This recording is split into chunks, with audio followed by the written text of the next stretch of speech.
Olá pessoal, estamos aqui mais uma vez no nosso oitavo episódio do podcast em parceria Agroextensão com a Pessoa América, a sétima edição do Congresso Sul-Americano de Agricultura de Precisão e Máquinas Precisas, e mais uma vez para falar sobre a qualidade, e a importância da agricultura de precisão, pensando em sistemas de produção, em como que ela acaba beneficiando e contribui, para aquele nosso título, o nosso tema que está sendo discutido ao longo dos últimos 2 dias. Ontem, dia 23 e hoje dia 24 de setembro, nós estamos aqui no Congresso, em Não Me Toque, fazendo essa discussão pensando em Agro 4.0.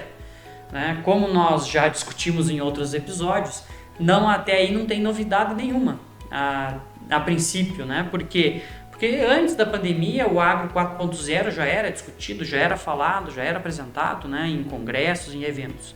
A grande questão é que nos últimos anos, ou a temática desse ano, é o Agro 4.0 no enfrentamento ou pensando como que ele pode inovar frente às adversidades climáticas, às adversidades sociais e também às adversidades econômicas.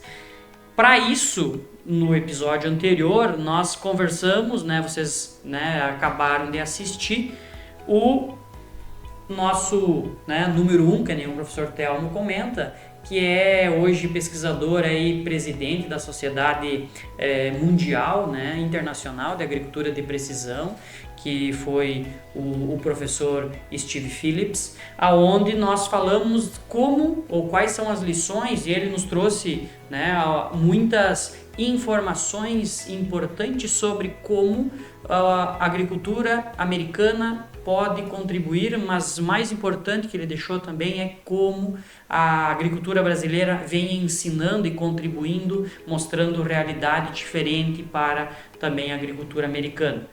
Para hoje, nós temos 2 convidados, como nós falamos, ou viemos comentando em todos os episódios, 2 convidados que também marcam diferença ou geram essa diferença no agro brasileiro, pensando em agricultura de precisão.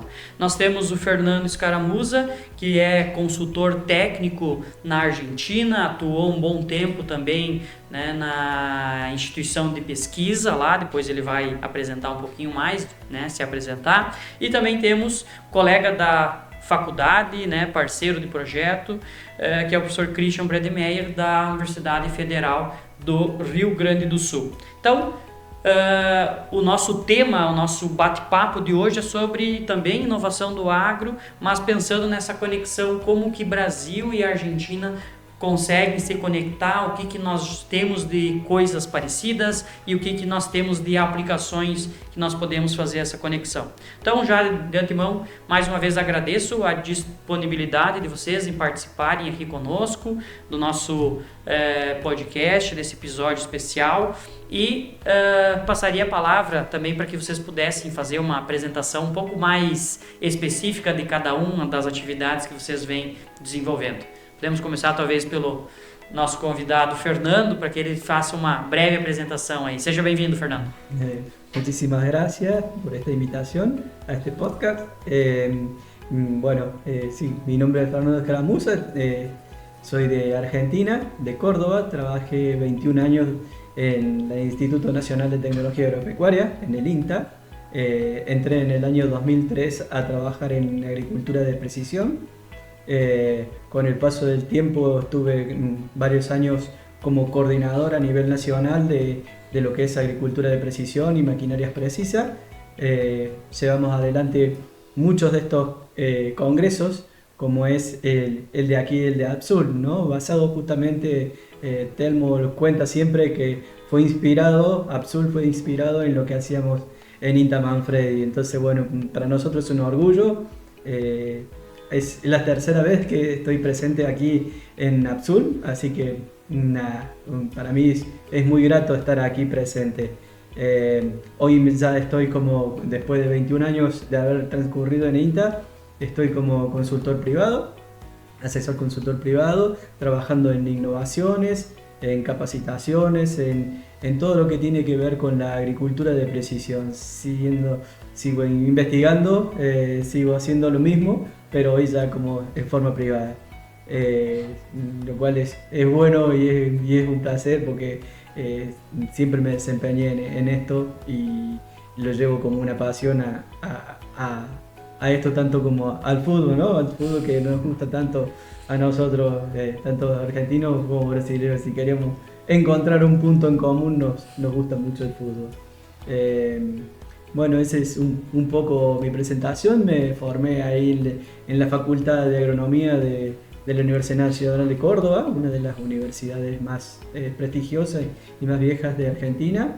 Y después hice mi posgrado en cultivos extensivos, un máster en cultivos extensivos en la Universidad de Buenos Aires, en la Facultad de Agronomía, en la Escuela de Posgrado. Eso es un poco mi formación y bueno, he pasado por otras formaciones más de liderazgo, de equipos de alto desempeño, bueno, cuestiones que hicieron también en AgTech, bueno, son cosas que hicieron a mi formación, ¿no? Que hoy pueda participar de estos eventos aportando lo que uno por ahí ve, tiene esa visión y por ahí también lo que uno ha aprendido y ha caminado durante todo este lapso de la agricultura de precisión. Argentina empezó en el año 95 con el primer mapa de rendimiento a trabajar ahí en INTA Manfredi en la agricultura de precisión y los primeros pasos no fueron fáciles, nos llevó mucho tiempo. Yo entré en el año 2003 y ahí empezamos a trabajar en una red ya público-privada, ¿sí? Público por parte del Estado, donde trabajaba, y privada por parte de muchas empresas que en Argentina comenzaron a desarrollarse a desarrollarse en innovaciones y en desarrollo de herramientas para la agricultura de precisión. Así que llevamos adelante el primer desarrollo de un equipo para poder hacer siembra variable, fertilización variable. Luego avanzamos también trabajando sobre lo que fue un monitor de rendimiento. Logramos a nivel nacional tener 3 monitores de rendimiento en un cierto momento.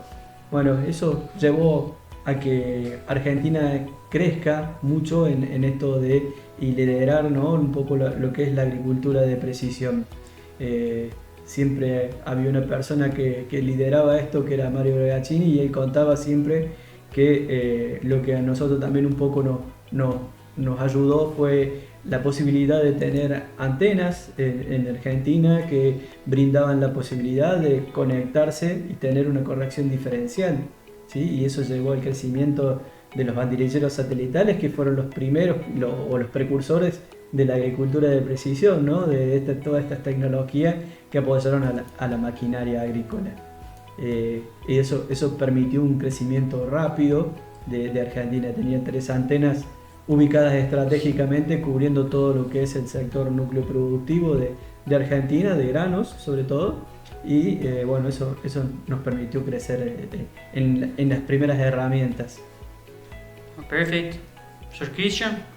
Bom, primeiro, eu gostaria de agradecer pelo convite, né? Uma alegria, uma honra poder participar do podcast aqui com o Fernando, né? O Fernando já é conhecido nosso, teve a oportunidade de também palestrar no Combat, né? O que é o Congresso Brasileiro de Agricultura de Precisão e Digital, trazendo a expertise e a visão da Argentina, né? Então, eu sou professor na Universidade Federal do Rio Grande do Sul, nós temos atuado aí em diferentes instâncias na agricultura de precisão brasileira, né? Atualmente eu sou o 2º vice-presidente da Associação Brasileira de Agricultura de Precisão e Digital e também presido um órgão do Ministério da Agricultura, que é a chamada Comissão Brasileira de Agricultura de Precisão e Digital.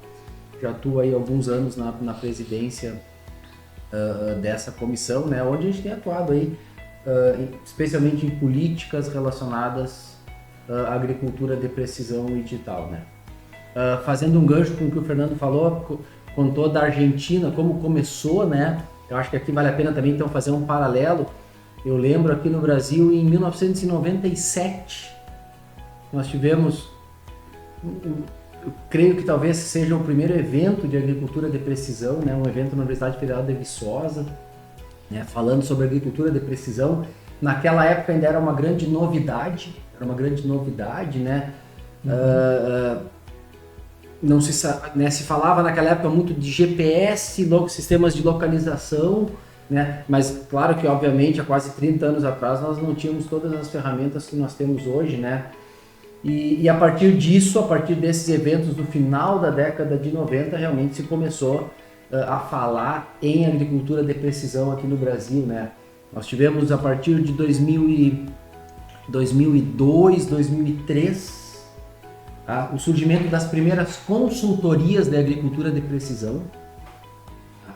E a partir daí, 2006, 2007, realmente um aumento muito grande no número de empresas especializadas em assistência técnica e consultoria em agricultura de precisão, né? O Fernando comentou que na Argentina, em 95, o primeiro mapa de rendimento. Aqui no Brasil nós começamos e a agricultura de precisão se estabeleceu muito fortemente pela amostragem já referenciada de solo. Amostragem em grade, daí a geração de um mapa de variabilidade, fósforo, potássio, de pH, saturação de bases, e esse mapa de variabilidade sendo convertido num mapa de prescrição, um mapa de aplicação para uma aplicação a campo em taxa variável, né? Foi assim que, vamos dizer que isso marcou, eu diria assim, marcou o início da agricultura de precisão aqui no Brasil, lá na 2002, eu diria assim, nos primeiros 7, 8 anos, né? A partir do ano 2000, 2002 até 2007, 2008, um aumento muito grande, surgimento de grande número de empresas prestando consultoria na área de agricultura de precisão, com esse foco de amostragem georreferenciada e aplicação em taxa variável, né? Não, perfeito. Quando nós falamos em agricultura de precisão e mais recentemente digital, né?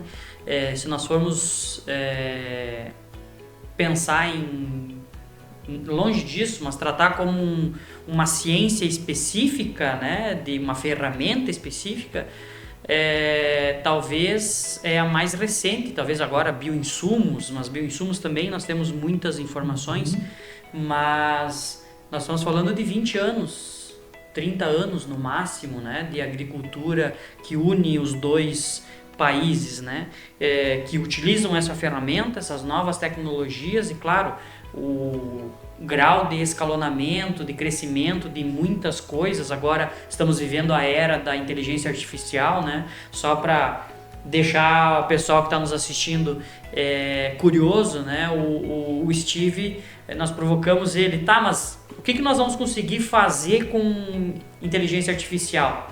Dizer, olha, muitas coisas. Uma delas, que talvez possa ser a mais importante, é o refinamento das prescrições.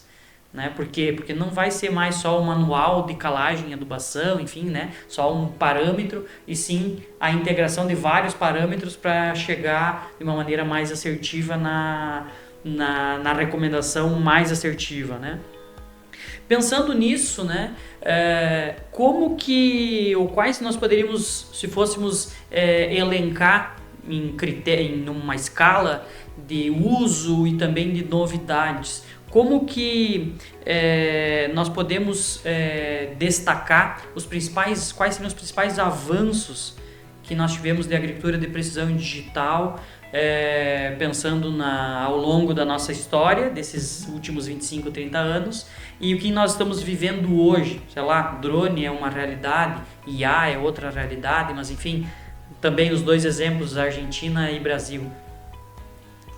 Bien. Hay numerosos trabajos que hablan un poco más más específicamente sobre el grado de adopción. Ayer cuando hice la presentación mostraba un trabajo que se presentó el año pasado, que hicimos en conjunto a BID, al Banco Interamericano de Desarrollo, un trabajo que llevó adelante un señor llamado Layana, Eduardo Layana de Argentina, en el cual expresa que en Argentina hay 2 a 3 de cada 10 productores realizan todo lo que es el ciclo completo de la agricultura de precisión, ¿no? Esa de poder obtener los datos, de poder procesarlos, transformarlos en información, esa información utilizarla para determinadas tomas de decisiones y llegar a volver a ejecutar todo lo que es una aplicación o una prescripción basada en información digital. Todo eso llevó a un crecimiento, o estamos en búsqueda de un anhelo de un crecimiento de mayor adopción, ¿sí? En Argentina tenemos mucha incorporación de tecnología, mucha incorporación de estas herramientas o agrocomponentes, como le sabemos llamar. Estos agrocomponentes precisos generalmente vienen ya con la maquinaria, son los que generan los datos digitales, son la base de todas estas AgTech, ¿sí? Estas AgTech que hoy en día son herramientas que pueden brindarlos bienes o servicios, digamos, a partir de toda esta información digital que se genera. Y hay otro trabajo más que también está publicado por el banco, que habla acerca de cómo Brasil y Argentina lideran lo que es el desarrollo de las AgTech, ¿sí? Y sobre todo en Brasil, ¿no? El mayor número de AgTech se desarrollaron aquí en Brasil, también en Argentina. Hay muchas que han perdurado, hay otras que han quedado en el camino, hay otras que se han unido, han generado lazos. Lo interesante de todo esto es que las herramientas o toda la maquinaria que tiene toda esta tecnología es la que hoy va generando los datos digitalizados. Esos datos hoy los están aprovechando muchas de las distintas, sobre todo las multinacionales, ¿no? Con sus plataformas, así como el centro de operaciones de John Deere, así como Field Ops de Case New Holland, Telematics o Class Connect a través de Class. Todas ellas, o Fuse en el caso de AGCO, son todas las plataformas que ellos hoy tienen para realizar telemetría.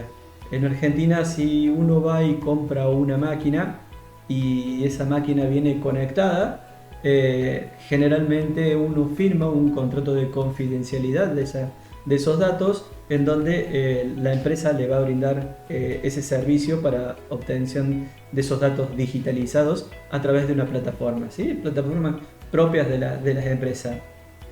Y aquí hay como una simbiosis, un ida y vuelta, ¿sí? Un ganar-ganar, en el cual las empresas pueden tomar esa información para saber cómo está su cliente en cuanto a todos los tipos de servicios postventa que pueden hacer. Entonces, bueno, en esa función le brindan una atención diferencial, el cual el cliente también la recibe y el cual se siente cómodo porque justamente están controlando de que su maquinaria esté continuamente funcionando, ¿sí? Y que tenga productividad. ¿Por qué? Porque son máquinas que realmente tienen un elevado costo, ¿sí? Y hay que amortizarla. Entonces, para amortizar, esa herramienta tiene que estar funcional. Entonces, bueno, desde ese punto de vista es que brindan un aporte y un acompañamiento al cliente, ¿sí? Y del otro lado está el cliente que recibe todos esos datos digitalizados, ¿sí? Esos datos digitalizados son los que utilizan después a través de distintas plataformas, pueden obtenerlos desde ahí o bien migrarlos a otro lugar y poder trabajarlos para transformarlos justamente en esto que decíamos, transformar en información, poder tomar decisiones cada vez más asertivas, ¿sí? Entonces, bueno, hay una particularidad que tenemos en Argentina que por ahí no tiene Brasil, que es este amigo que tiene el productor, que es el contratista rural. El contratista rural es el que presta el servicio a los usuarios, digamos, a los productores. Hoy en día, si hablamos de siembra, tenemos el 50 al 60% de la superficie sembrable de Argentina, o sea, son aproximadamente un poco más de 38 millones de hectáreas. El 50 al 60% está en manos de esos contratistas, y en cosecha estamos hablando cerca de un 60-70%, un poco más, y en el caso de fertilización estamos hablando de un 80%, ¿no? Un 70-80% también en pulverización. O sea, ¿quién es el que tiene los datos hoy? Es nuestro amigo, el contratista. Tiene esos datos digitalizados que muchas veces son, es una forma, digamos, de entrar en relación con el contratista para obtener esos datos, ¿sí? Adquirir o hacerse de esos datos, ¿sí? Y ahí viene el show, digamos, de lo que es el ingeniero agrónomo, ¿no? El ingeniero agrónomo hoy es un verdadero gestor de esta información y que integra una empresa agropecuaria hoy. Entonces estas empresas agropecuarias ya no solo estaba el productor, sino que el productor está ligado a toda su familia, está ligado a todos sus operarios dentro de lo que es el sistema productivo, tanto en siembra como en ganadería, y está también ligado a su asesor, a su ingeniero agrónomo. Entonces el ingeniero agrónomo es un poco el director, en este caso de esta orquesta, como le puse, es el director el que se hace cargo de gestionar todos estos datos para transformarlos en información. Entonces es un jugador clave, digamos, dentro de una empresa agropecuaria. En Argentina también teníamos una particularidad que allá en el comienzo de los 90, en la Revolución Verde, digamos, en lo que empezó a ser la Revolución Verde en Argentina, estaban las empresas que vendían todo lo que son los insumos, ¿no? De los fitosanitarios sobre todo, y entonces esas empresas que vendían fitosanitarios tenían un asesor, un ingeniero agrónomo, que era encargado de comercializar y de asesorar al productor. Entonces el productor no estaba antes con ese ingeniero en su sistema, sino que estaba solo. Hoy en día no, cambió un poco más, generalmente están compuestas estas empresas agropecuarias, como les comentaba, en donde el ingeniero agrónomo un poco juega ese papel o esa gestión de poder manejar todos esos datos para transformarlos en información y acompañar de mano de las empresas que prestan servicios de agricultura de precisión, acompañar al productor hacia una carrera mucho más eficiente. Y en cuanto a lo que es la obtención de datos por telemetría, que es lo que ha ido creciendo últimamente, nosotros en Argentina contamos con más de 22.300 máquinas, un poco más de 22.300 máquinas que están conectadas. Esas máquinas que están conectadas hoy en día están generando datos de más del 70% de la superficie sembrable, ¿sí? Entonces, estemos teniendo un gran volumen de datos para analizar y una gran oportunidad. Estamos en vía de ese crecimiento de poder transformar esos datos en información, que sería muy bueno si todo ese 70% fuese transformado en información. Hoy es una parte que no está completa, sí está la oportunidad, pero no está completa. E é basicamente essas 22.300 máquinas conectadas que os dados ficam sobre a coordenação, gerência dos contratistas ou dos produtores, ou de ambos, ou só dos contratistas, como é que seria? Generalmente los datos van a parar, esa telemetría está en la máquina, ¿sí? En la máquina muchas veces, como les comentaba, está en manos de contratistas. Entonces estos contratistas son los que tienen esas plataformas en donde alojan sus datos. Lo que deben hacer los ingenieros de cada una de las empresas agropecuarias es asociarse a esas plataformas de manera tal de que ellos puedan ver también en tiempo real y les quede alojado justamente en su plataforma, con su usuario y su contraseña, le queden ya esos datos gestionados ya en su plataforma.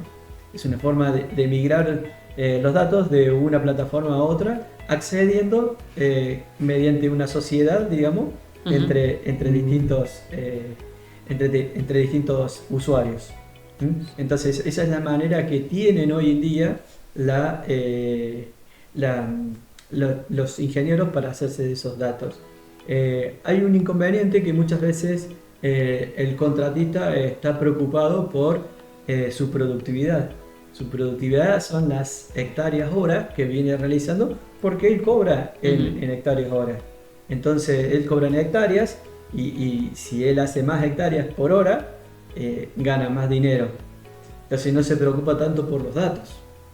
Y ahí viene el problema, ¿no? En la generación de otro sentido de decir, yo como contratista le voy a brindar estos datos a mi cliente, ¿sí? A ese productor, porque es una forma de certificar mi trabajo también. Saber qué hice, a qué velocidad coseché, a qué velocidad sembré, con qué calidad sembré, con qué calidad coseché, con qué humedad. Bueno, todos esos datos están en manos del contratista. Hoy en día tienen que pasar a manos de este cliente para que él pueda tomar decisiones en función de todos esos datos que tenga, ¿sí? Poder solapar toda esa gestión de datos que tiene que hacer para poder llegar a una toma de decisiones cada vez más assertiva. Mais ¿no? assertivo. No Brasil um pouco diferente, né, Christian? Nós não temos esse percentual tão grande de contratistas, né, que tem a máquina, mas eu vejo os desafios, eles são muito parecidos no sentido assim de se a gente pegar assim toda a evolução da agricultura de precisão, né, não só no Brasil, eu diria no mundo, desde os últimos 25, 30 anos, né, na verdade o que marcou a agricultura de precisão nesses últimos 25, 30 anos foi o surgimento de ferramentas para a geração de dados, né? Quando eu falei lá que a agricultura de precisão aqui no Brasil ela surgiu e hoje ainda é muito forte em relação à amostragem georreferenciada de solo. Para fazer isso, para fazer uma aplicação em taxa variável, eu uso amostras georreferenciadas. Eu estou usando mais dados para tomar uma decisão. Qual que é a decisão? Quanto que vai ser aplicado de fertilizante em cada local do talhão? Ao invés de usar uma informação média, uma análise de solo média da área. Então eu estou agregando dados, informação na tomada de decisão, né? O Fernando falou a questão das máquinas, né? Nos últimos 20 anos, a tecnologia embarcada em máquinas, ela avançou muito, foi algo fantástico, né? Se nós voltarmos 25 anos atrás e falarmos em aplicação de taxa variável no Brasil, nós tínhamos os mapas, mas não tínhamos máquinas adequadas para fazer isso, né? Se nós quiséssemos fazer uma taxa variável de sementes, nós não tínhamos máquinas para fazer isso. Então, realmente, a partir de 2000 e pouco, também com o avanço da agricultura de precisão, nós vimos um avanço muito grande de tecnologia em máquinas. Máquinas que aplicação em taxa variável, que fazem a variação de população de plantas, enfim, né? A telemetria, ou seja, a máquina gerando dados, né? Ontem na minha palestra eu dei um exemplo de uma colhedora de cana que ela tem telemetria, ela tem muitos sensores dentro da máquina que geram mais de 50 milhões de dados numa safra. Então, as máquinas elas se tornaram uma grande fonte de dados, né? E não só as máquinas, né? Aí surgiram depois, começou a utilizar as imagens de satélite, a imagem de drone, os sensores de plantas, sensores de solo, né? Uma série de ferramentas que geraram dados, grande volume de informações. Claro, o desafio que nós temos na Argentina e no Brasil é o mesmo. Como transformar esses dados numa tomada de decisão? Esses dados têm que apoiar uma tomada de decisão, né? E esse para mim é o grande desafio dentro da agricultura de precisão, ou depois se passou a chamar de agricultura digital, né? Que é como utilizar esse grande volume de dados que nós temos acesso hoje numa tomada de decisão, né? A agricultura ela é uma eterna, eu diria não eterna, mas ela é baseada em tomada de decisão. O produtor tem que tomar, um produtor ou um consultor tem que tomar muitas decisões durante o ano agrícola. A agricultura digital, ela traz ferramentas, traz informação, traz dados para apoiar essa tomada de decisão, para que essa tomada de decisão seja mais precisa, mais assertiva, que seja economicamente adequada, enfim, né? Então, eu acho que a telemetria, né, que foi o exemplo que foi falado, as máquinas gerando informação, hoje nós temos essas plataformas que disponibilizam esse grande volume de informação, né, isso foi importante para que essa informação possa ser utilizada e que ela possa apoiar uma tomada de decisão. Esse para mim sempre foi um grande desafio que permeou a agricultura de precisão nos últimos aí 25, 30 anos, né? A gente está falando de máquinas, a gente pode falar de uma série de outras ferramentas que geram dados que dão suporte à gestão, à tomada de decisão, né? Seria por aí. Hoje basicamente nós temos uma quantidade, né? Todo não só a máquina, mas outros implementos, né? Tem inúmeros sensores. Talvez assim, não sei se vocês vão ter essa resposta, mas está sendo discutido aqui no evento também. Na perspectiva de vocês, qual que é esse próximo passo? Como que talvez Brasil e Argentina, Brasil, como é que nós estamos nos preparando para transformar esses dados em informação? Talvez com o uso da IA vai nos ajudar, vai talvez a mesma coisa que eu falei anteriormente no episódio anterior, que pensando só única e exclusivamente em distribuição de fertilizante, a IA vai ajudar, mas, né, agora não tô lembrando o valor certo, mas foi feito até uma ideia inicial quando se começou no início da telemetria, que cada planta produzia mais ou menos 12 kbytes de informação, uma planta de milho, por exemplo, por hectare. Hoje, com certeza, esse volume de dados está muito maior por hectare, né, de informação, de dado produzido. Como que vocês enxergam? Qual que é esse próximo passo? Já tem? O que de iniciativa, né? Pensando, quem está em casa está aí. Nós também estamos com a mesma dúvida. Temos os dados, como é que nós vamos transformar essa informação? O que vocês veem para o futuro disso? Y en el 2007 creo que fue, en el 2011. En el 2011 nos preguntaron cómo iba a ser la agricultura del 2030.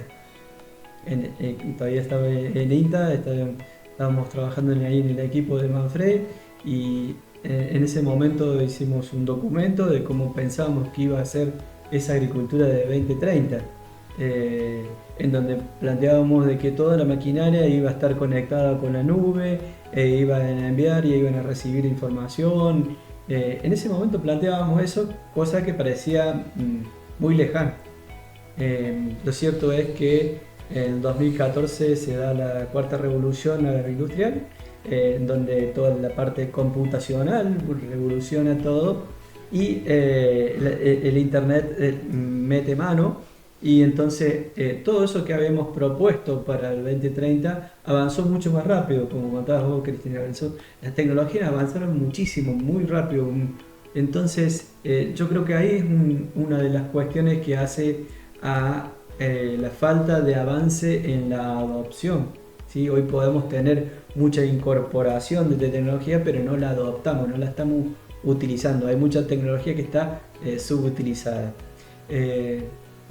Y pensando un poco en cómo vemos el futuro, cómo sigue esta película, me parece que, y esto es una opinión personal nomás, a partir de lo que es hoy la inteligencia artificial, el machine learning principalmente, son herramientas que se van a tomar para tomar decisiones, pero esas decisiones van a ser mucho más automatizadas, ¿sí? Entonces, bueno, esa película que veíamos de conectar la máquina con la nube y que recibe información, si bien algo presentó en su momento la empresa Bosch, con la cual ganó un premio allá en Alemania, eso creo que ya va a estar funcionando en breve, en donde las decisiones esas, a través de diferentes algoritmos, van a ser mucho más automatizadas y se van a ir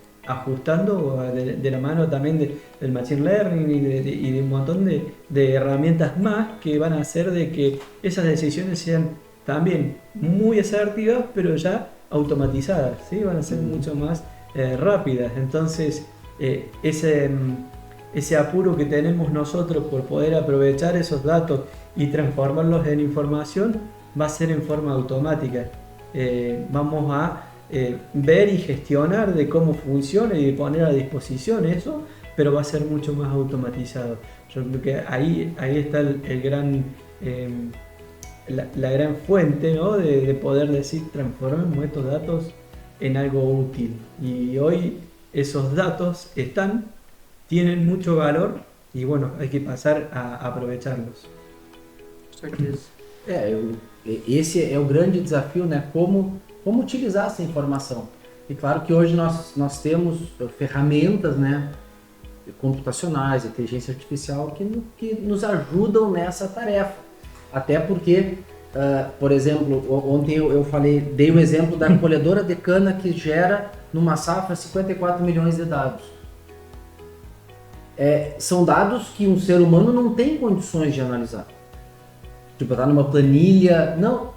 Então, a ciência de dados, ela teve uma aderência muito grande porque permite analisar essas informações e gerar insights, decisões, né, de maneira automatizada. Esse é o próximo passo, acelerar, né, a tomada de decisão usando toda essa informação. O que aconteceu na agricultura, na verdade, foi uma digitalização que aconteceu na nossa sociedade também, né? Se a gente pega assim, talvez hoje, há 20 anos atrás, a gente não pensava todo o avanço que a agricultura teria, né? Assim como se a gente pensar 20 anos atrás, o celular que nós tínhamos há 20 anos atrás, né? A gente vai rir, porque era da capacidade e o que nós temos hoje, né?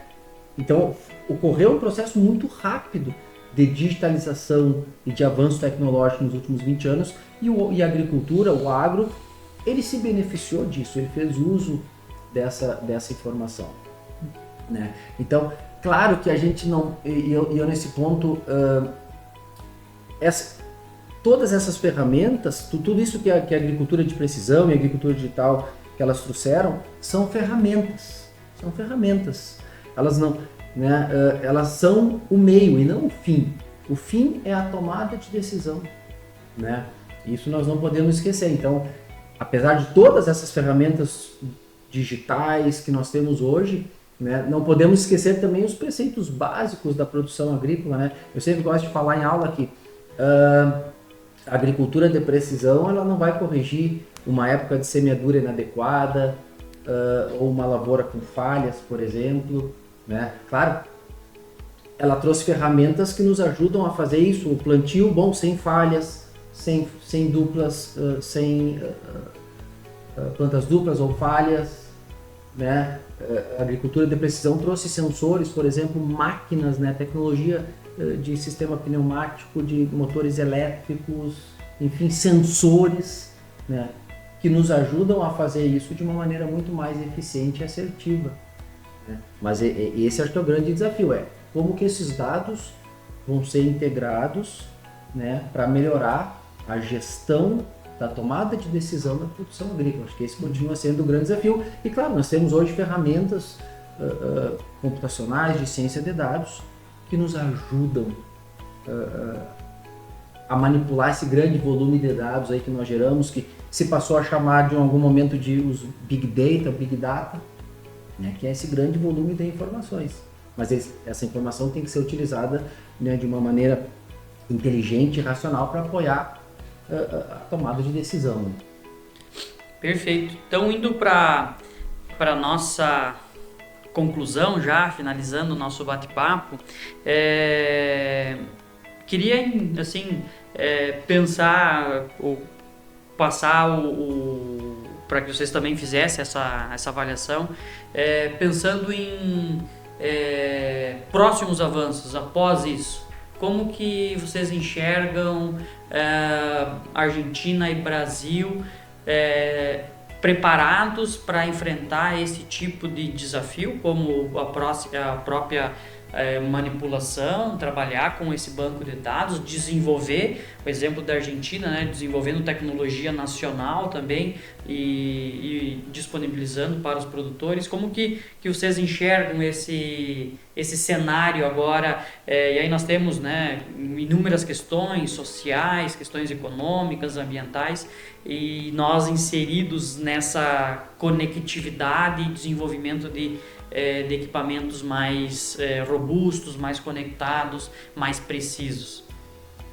Sí, bueno, siempre decimos que la agricultura de precisión tiene sus objetivos, ¿no? Que por ahí nosotros hablamos siempre de aumentar la productividad, la rentabilidad, generar el desarrollo sostenible de los territorios, ¿sí? A través del desarrollo de tecnología, de la innovación, hacer un aporte social, cuidar el ambiente productivo, ¿sí? Y bueno, desde ahí yo creo que hay muchos aspectos, ¿sí? de poder tener en cuenta para poder cumplir con esos objetivos que tiene la agricultura de precisión.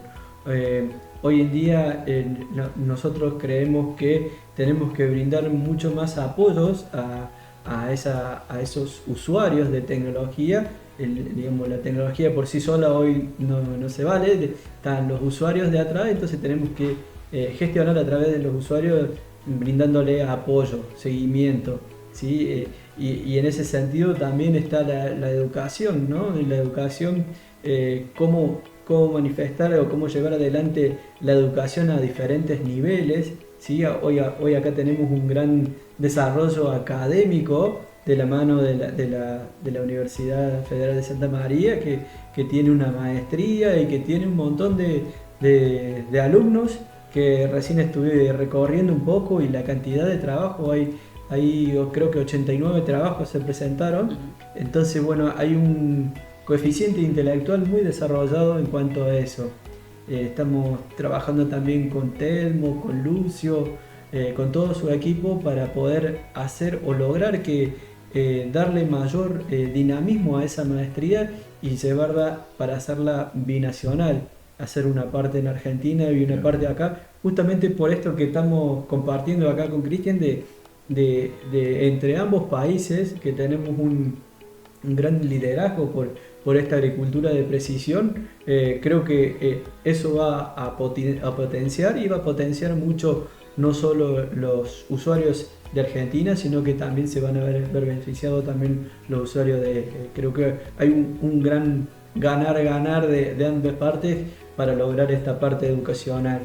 Y después también están las empresas de servicios, que tenemos que apoyarlas, tratar de que ellas también puedan crecer. ¿Por qué? Porque son esas empresas de servicios las que acompañan a los productores, a todas esas empresas agropecuarias, para poder llevar adelante esto de la agricultura de precisión, para poder lograr crecer de esos 2 o 3 productores que tenemos de cada 10 que hacen agricultura de precisión, transformarlos y que sean 7 u 8, ¿sí? en el lapso más corto de tiempo que se pueda hacer.